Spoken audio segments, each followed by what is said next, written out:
नमस्कार, मेरा नाम रितु मुंजाल है।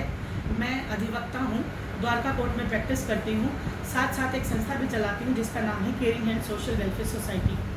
हमारे इन सेवा करने वाले हाथों की वजह से और इनके लिए हमने सेवा शुरू की, और वो सेवा शुरू की बुज़ुर्गों की। सबसे पहले मुझे सेवा करने का मौका मिला वो ये कि जो रिटायर्ड कर्मचारी हैं डीटीसी के, वीआरएस लेकर रिटायर हुए थे, वो मुझे बहुत बड़े ग्रुप में मिले। और इनको इनकी पेंशन ना तो दिल्ली सरकार से मिल रही थी, ना ही डीटीसी के विभाग से मिल रही थी, और ना ही केंद्र सरकार कोई मदद कर रही थी। और करीब 33 साल से ये लोग अपने पेंशन के हक की लड़ाई का मुद्दा लेकर जगह जगह धक्के खा रहे थे।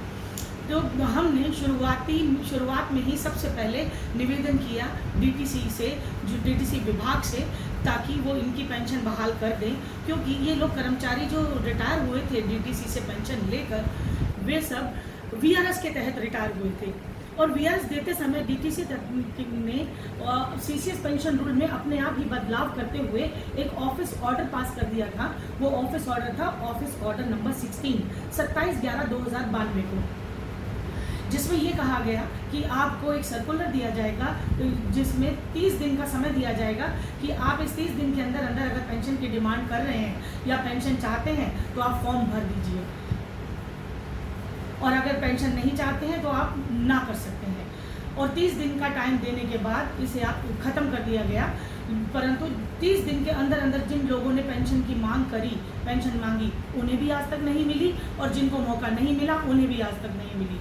वीआरएस का एक छोटा सा फंड देकर डीटीसी के कर्मचारियों को रिटायर करने के बाद ये साथ साथ ये आश्वासन देते हुए कि जब भी पेंशन बहाली होगी या पेंशन देनी शुरू की जाएगी तो करीब 3 महीने के अंदर अंदर या 4 महीने के अंदर अंदर या मैक्सिमम 2 साल के अंदर अंदर इनकी पेंशन दोबारा से शुरू कर दी जाएगी।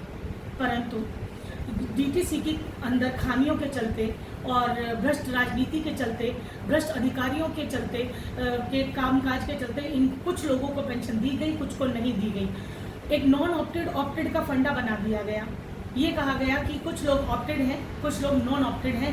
पहले सबको ऑप्टेड की मोहर लगाकर वीआरएस के डॉक्यूमेंट दिए गए और सर्विस बुक दी गई, और उसके बाद उसी के ऊपर नॉन ऑप्टेड की स्टैम्प मार के उस ऑप्टेड ऑप्शन को खत्म कर दिया गया अपने आप, पेंशन विभाग के द्वारा, डीटीसी के भ्रष्ट अधिकारियों के द्वारा। सीसीएस पेंशन रूल को में कोई बदलाव नहीं किया गया, और सीसीएस पेंशन रूल में बदलाव करने के लिए जो सदनों की सहमति ली जाती है वो नहीं ली गई। ना लोकसभा में पास हुआ, ना राज्यसभा में पास हुआ, ना राष्ट्रपति की मोहर लगी, और अपने आप अपनी भ्रष्ट राजनीति के चलते अपनी रोटियां सेकने के लिए इस सरकारों ने कभी ना तो इनकी सुनवाई की, ना विभाग ने इनकी मदद की, और भ्रष्ट अधिकारियों ने किसी को पेंशन दी और किसी को नहीं दी।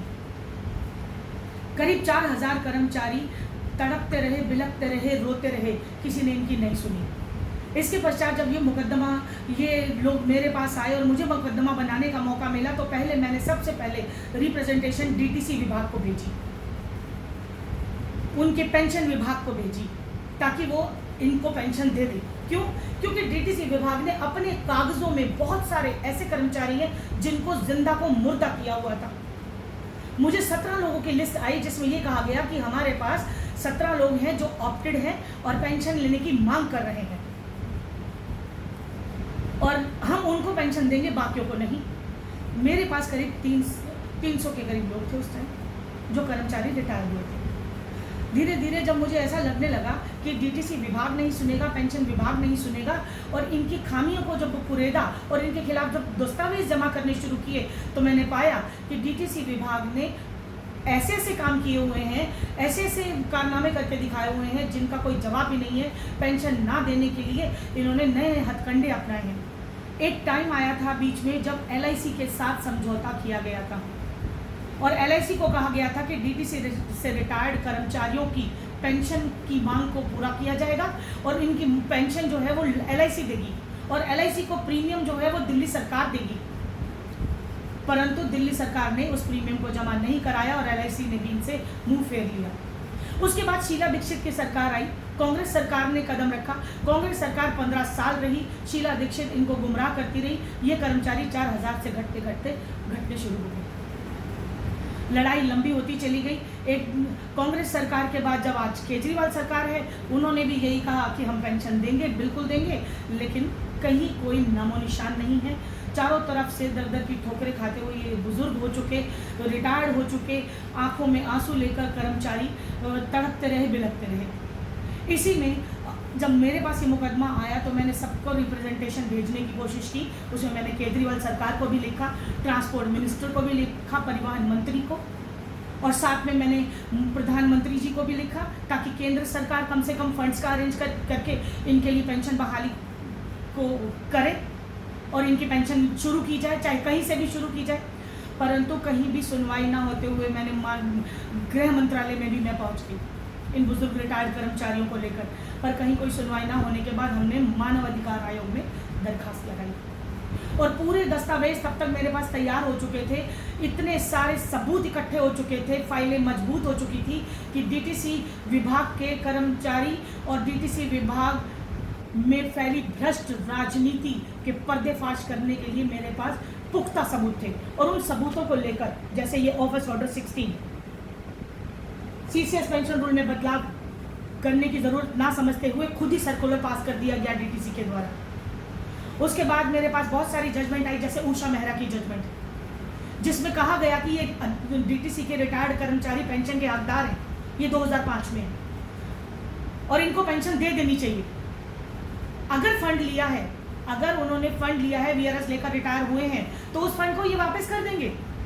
परंतु उसके बाद बहुत सारे कर्मचारी डीटीसी विभाग पहुंचे, पेंशन विभाग पहुंचे, अपने फंड को जमा कराया ताकि उनकी पेंशन शुरू हो जाए, लेकिन फिर भी सुनवाई नहीं हुई।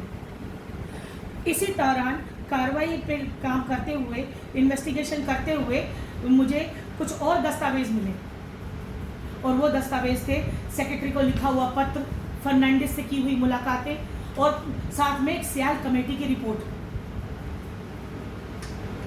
सियाल कमेटी की रिपोर्ट में कहा गया कि डीटीसी विभाग से रिटायर हुए ये कर्मचारी सभी पेंशन के हकदार हैं और इन्हें पेंशन मिलनी चाहिए हर कीमत पर। इस पर सुनवाई करते हुए ही कांग्रेस की सरकार यानी शीला दीक्षित, जो मुख्यमंत्री रही दिल्ली की 15 साल, आंखों में आंसू देती रही और लगातार वादे करती रही कि मैं आपको पेंशन दूंगी, लेकिन नहीं दी।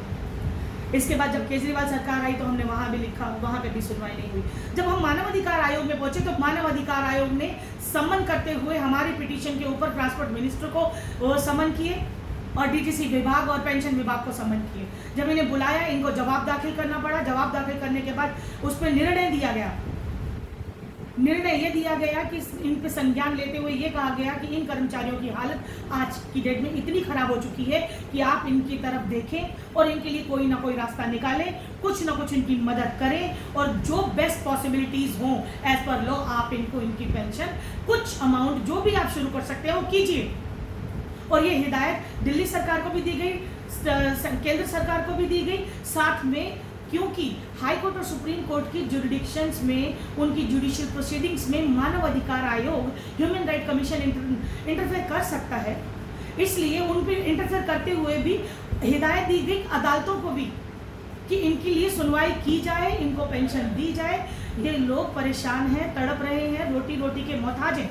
इसके बाद जब सुप्रीम कोर्ट की जजमेंट आनी शुरू हुई और हर सुप्रीम कोर्ट की जजमेंट में ये कहा गया कि पेंशन जीने का अधिकार है हर उस कर्मचारी का, हर उस व्यक्ति का जो 60 साल के बाद रिटायर हुआ है, 60 साल की उम्र पास करके रिटायर हुआ है, और रिटायर नहीं हुआ है तो कम से कम उसने 60 साल की उम्र तो पूरी कर ली है।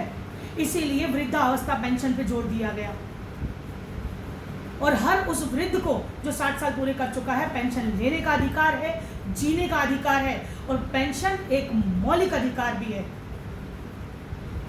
इसके मद्देनजर सुप्रीम कोर्ट के लगातार ऑर्डर्स के चलते हमारी मेहनत रंग लानी शुरू हुई और सुप्रीम कोर्ट ने ही रोजाना सुनवाई पर जोर देते हुए 17 अगस्त 2021 को एक और ऑर्डर पास किया, जिसमें कुछ जजेस और एडवोकेट्स को अपॉइंट किया गया कि वो रोजाना बेसिस पे, डेली बेसिस पे सुप्रीम कोर्ट में high court, Delhi high court, Rajasthan high court और Kerala high court, 3 high courts के जजेस अपॉइंट किए। करीब 40 जजेस की अपॉइंटमेंट्स की गई और उनको एडवोकेट्स दिए गए ताकि रोजाना बेसिस पे डेली सुनवाई की जाए और इनके पेंशन के मामलों को जल्द से जल्द निपटाया जाए।